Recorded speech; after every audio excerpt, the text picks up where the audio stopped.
Hello दोस्त, नमस्कार। श्री शिवाय नमस्तुभ्यम। हर हर महादेव। राधे राधे फ्रेंड्स।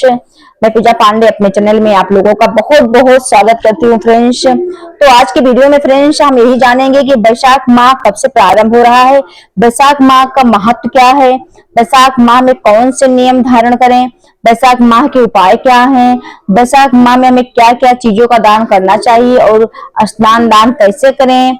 वैशाख माह में से जुड़ी सभी जानकारी आपको इस वीडियो में फ्रेंड्स मिलेगी। आप लोग वीडियो को पूरा देखिएगा, तभी आपको संपूर्ण जानकारी प्राप्त हो जाएगी। वीडियो अच्छा लगे दोस्तों तो लाइक कमेंट शेयर कर दीजिएगा। हमेशा की तरह हर हर महादेव लिखना आप लोग फ्रेंड्स नहीं भूलिएगा।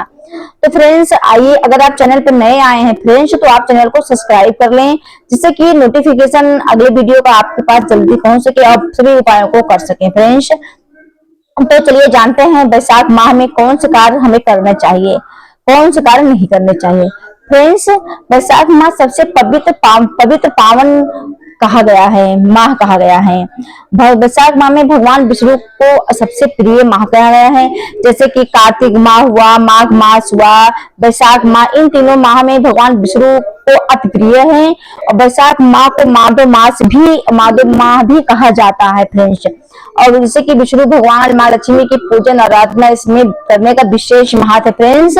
हम ये बात आपको क्लियर कर दे रहे हैं फ्रेंड्स कि जैसे कि आपको भगवान विष्णु की प्रतिमा को रखकर लक्ष्मी जी के साथ में पूजन करने से आपके घर में सुख शांति धन लक्ष्मी बनी रहेगी फ्रेंड्स। साथ में आपको केले के वृक्ष का पूजन और तुलसी के वृक्ष का पूजन करना बेहद जरूरी है।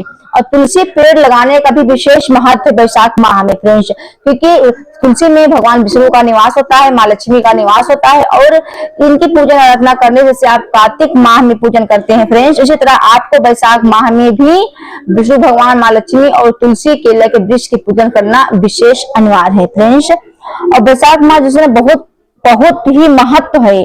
सुबह आप जल्दी उठ जाइए, ब्रह्म मुहूर्त में उठ के स्नान कर लें। अगर आप पवित्र नदियों में स्नान करते हैं तो इसका भी विशेष महत्व है, बहुत अच्छा है फ्रेंड्स। अगर आप नदी में ना स्नान करने नहीं जा पा रहे हैं फ्रेंड्स तो अपने जल में गंगा जल को डालकर आप स्नान करिए, इसके भी आपको गंगा स्नान करने का फल प्राप्त होगा फ्रेंड्स। ये बात आपकी क्लियर हो गई है। अब हम आपको बताएंगे फ्रेंड्स कि भगवान विष्णु माता लक्ष्मी की पूजा मतलब किसे करना बहुत ही विशेष कारक। अब आपको बताएंगे फ्रेंड्स कि किन किन वृक्षों को लगाना महत्वपूर्ण है और किन किन वृक्षों की पूजन करने से, जल को सींचने से, उनकी जल की भरा मिट्टी को चंदन लगाने से क्या क्या लाभ होते हैं। तो जैसे कि पीपल का वृक्ष पे अगर आप जल का सिंचन करती हैं और उनके जड़ की मिट्टी को लगाकर अपने मस्तक में लगाती हैं तो आपके घर में अगर पितृदोष है, वास्तु दोष है, कोई भी दोष है वो समाप्त हो जाएगा। और माता लक्ष्मी का निवास होता है पीपल के वृक्ष में, और आपके यहाँ माँ लक्ष्मी की कृपा बनी रहेगी फ्रेंड्स। बेलपत्र वृक्ष के नीचे भी माँ लक्ष्मी का निवास होता है, तो वहां पर भी एक चावल अच्छा दाना और एक हरा मूंग लोटे में डालकर आपको लाल तिलक डालकर, चंदन डालकर बेल वृक्ष के नीचे जल का सिंचन करें और उनकी रज को, उनकी मिट्टी को अपने मस्तक पर लगा लेते हैं तो ललाट में कितने भी बड़ा दुख होगा वो समाप्त हो जाएगा फ्रेंड्स। और माँ लक्ष्मी की कृपा आप पर बनी रहेगी। उसके बाद वट वृक्ष के नीचे जल का सिंचन करने से और उनके रज की मिट्टी को मस्तक पर लगा लेने से जितने भी कर्जा आपके ऊपर हैं, कर्जा से मुक्ति मिलेगी, क्योंकि बटकेश्वर महादेव का निवास बट वृक्ष पे होता है फ्रेंड्स। तो इसीलिए पवित्र और वृक्ष माना जाता है और माता लक्ष्मी का भी निवास होता है फ्रेंड्स। तो इन पीपल, बेलपत्र, बट वृक्ष, केला, तुलसी, इन 4-5 वृक्षों का पूजन करने से आपके घर में सुख शांति धन लक्ष्मी बनी रहेगी और संतान की वृद्धि भी होगी, साथ में संतान की प्राप्ति होगी, संतान सुख प्राप्त होगा, संतान आगे बढ़ोतरी करेंगे। तो इसी प्रकार से आपको इन वृक्षों को लगाना और जल पर सिंचन करना, आपके ये ललाट पर जितना भी दुख लिखा होगा वो समाप्त हो जाएगा और माता लक्ष्मी की कृपा होगी फ्रेंड्स। ये हो गया वृक्षों के पूजन लगाने का महत्व। स्नान, अब आपको हम बताएंगे स्नान दान का महत्व क्या है। वैशाख महीने में फ्रेंड्स स्नान दान का महत्व क्या है। हर माह में अलग अलग प्रकार के दान किए जाते हैं फ्रेंड्स, अलग अलग के दान होते हैं। और कार्तिक माह, माघ माह और वैशाख, इन सभी माह में अलग अलग पूजन होते हैं, अलग अलग दान होते हैं फ्रेंड्स। तो जैसे कि अन्नदान का तो विशेष महत्व है, लेकिन वैशाख माह में जल दान करने से हजारों यज्ञ करने के बराबर फल प्राप्त होता है। वैशाख माह, जेठ माह, इस समय आप जितने भी जल दान करें, और जैसे कि चप्पल दान कर दें, छतरी दान कर दें। अगर आप छतरी दान करते हैं, चप्पल दान करते हैं, जल दान करते हैं, इससे आपके भगवान का भी आशीर्वाद प्राप्त होगा, साथ में आपके पितरों का भी आपको आशीर्वाद प्राप्त होगा। कहा जाता है कि कुल देवी देवता, भगवान और पितरों का आशीर्वाद होना बेहद जरूरी होता है। अगर पितरों का आपके सर पर हाथ बना रहता है तो आपके घर में सुख शांति, कोई कलेश नहीं होगा, एक कमाओगे मतलब कि तो 10 खर्चे नहीं होंगे, धन में बढ़ोतरी होगी फ्रेंड्स। तो ये हम आप बताएंगे स्नान दान। जैसे मैंने आपको बताया कि जो आप चाहे आप रास्ते में जल का दान कर दें, या कोई चाहे आप मंदिर में घड़े को मतलब कि घड़ा रख दें जल भरकर, चाहे आप घड़े में पानी भरकर आप किसी वृक्ष के नीचे रख देते हैं, कोई चिड़िया पशु पंछी को पीने के लिए आप चावल का दाना डाल दें, गेहूं का दाना डाल दें पक्षियों को खाने के लिए। और जल का तो विशेष दान करने का महत्व है फ्रेंड्स। और सबसे महत्वपूर्ण यह है कि वैशाख माह में सत्तू का दान करने का विशेष महत्व है।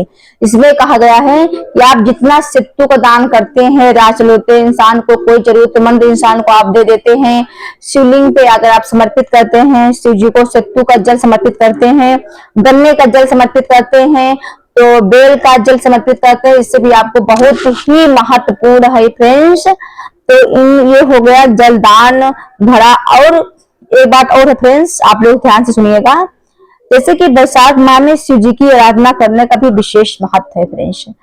तो शिव जी की आराधना आप जितना कर सकें, जितना आपसे हो सकता है, नियम तो बहुत है फ्रेंड्स, लेकिन जो नियम अपने से हो सके वही नियम को धारण करना चाहिए। क्योंकि ये गृहस्थ में रह के हुए नियम को, अगर एक नियम का पालन आप कर रही हैं, जल भर ले रही पक्षियों के लिए, तो वो भी बहुत है। तो आप अगर शिव जी के मंदिर में जल समर्पित करने जा रही हैं फ्रेंड्स, तो आपको एक मिट्टी के घड़े में जल लेके जाना है। इससे अगर मिट्टी के घड़े में अगर शिव जी को आप जल समर्पित करती हैं तो शिव जी की विशेष प्रसन्नता होती है और आपके ऊपर उनका आशीर्वाद हमेशा यूं ही बना रहता है फ्रेंड्स। कहा जाता है कि शिव जी के किसी भी मंदिर में आप ये उपाय को कर सकती हैं। जैसे आज जो जलाधारी लगती है, जो रखा है जिसमें बूंद बूंद पानी गिरता है, भोले बाबा की 5 बेटियों का निवास होता है, तो वो जलाधारी वैशाख महीने में ही लगती है। आप किसी भी मंदिर में आप उसको भी लगवा सकती हैं, चाहे मिट्टी का हो, चाहे पित्तल का हो, चाहे स्टील का हो, जो भी आपके पास सहमति हो, जितना आप कर सकें उस लेवल से आप इसको ले सकती हैं और उसका लगा सकती हैं। इसको लगवाने का भी विशेष महत्व है, क्योंकि वैशाख माह में भोले बाबा को जल की विशेष जरूरत होती है। तो एक एक बूंद उसमें से पानी गिरता है, टपकता है महादेव के शिवलिंग पर, तो वो जलाधारी जिसको बोला जाता है, माँ भोले बाबा की 5 बेटियों का निवास उसमें होता है। तो इसका भी विशेष महत्व है फ्रेंड्स। अब वैशाख माह के नियम, वैशाख माह में नियम आप बना लें, आप एक ही नियम बना के चलें। तो ये नियम, अगर एक नियम भी बना के आप चलती हैं तो इससे भी आपके ऊपर माँ लक्ष्मी, पितरों का आशीर्वाद, भोले बाबा का आशीर्वाद आपको प्राप्त होगा। तो नियम ये है, हम इसको भी क्लियर कर दे रहे हैं फ्रेंड्स, कि वैशाख माह में आप किसी भी वृक्ष को लगवा सकते हैं। जैसे हमने आपको पहले बताया कि कोई छायादार वृक्ष हो, आप कहीं सड़क के किनारे, कहीं पार्क में, या कहीं भी आप, जैसे कि बेलपत्र का वृक्ष हुआ, तो बेल का, पीपल का वृक्ष हुआ, बट वृक्ष हुआ, और जो भी छाया, अशोक वृक्ष हुआ, आम का वृक्ष हुआ, जो भी छायादार है ना, इस वृक्षों को लगाने से आपके घर में संतान की वृद्धि होगी, संतान सुख प्राप्त होगा फ्रेंड्स। अगर कहीं भी छायादार वृक्ष लगे हैं, वृक्षों को पानी देने का भी विशेष ये भी एक नियम है। अगर आप सूखे हुए वृक्ष को, निर्जीव हैं, तो उनको अगर आप पानी दे देती हैं और वो हरे भरे हो जाते हैं, तो इससे भी आपको पितरों का आशीर्वाद प्राप्त होगा, भगवान जी का आशीर्वाद प्राप्त होगा फ्रेंड्स। तो ये नियम बना के आप, ये तो नियम सरल है फ्रेंड्स, ये नियम बना के आप चलें। और आप वैशाख माह से हमने आपको बताया, सत्तू का भी आप दान करने का भी नियम बना सकती हैं। एक दिन, किसी भी दिन आप सत्तू का दान कर दें, जल का दान करें फ्रेंड्स। इसी प्रकार वैशाख माह में कई सारे नियम हैं, लेकिन जो अपने से हो सकता है उसे उतना ही करना है। तो नियम तो बहुत है, लेकिन जो नियम धारण कर, जो निभा ले जाएं, इसे पूरे वैशाख में आपको इसी तरह से जहां तक हो सके तो आप जल दान करें फ्रेंड्स, शरबत दान करें, और भोले बाबा की आराधना और माता लक्ष्मी, विष्णु भगवान की आराधना आप जरूर करिएगा। इससे आपके घर में सुख शांति बनी रहेगी, धन समृद्धि बनी रहेगा फ्रेंड्स। आगे बढ़ोतरी होगा फ्रेंड्स, पितरों का भी पूर्ण आशीर्वाद प्राप्त होगा फ्रेंड्स।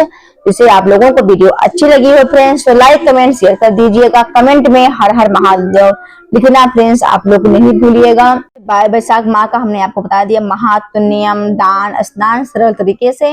अगर आप इतना भी कर लेते तो आपके घर में माता लक्ष्मी की कृपा बनी रहेगी फ्रेंड्स। मिलते हैं नेक्स्ट वीडियो में नए उपाय के साथ, तब तक के लिए हर हर महादेव। वैशाख माह शुरू हो रहा है 12 अप्रैल से 12 मई तक। इस बीच में कभी भी आप अपना नियम बना सकती हैं फ्रेंड्स।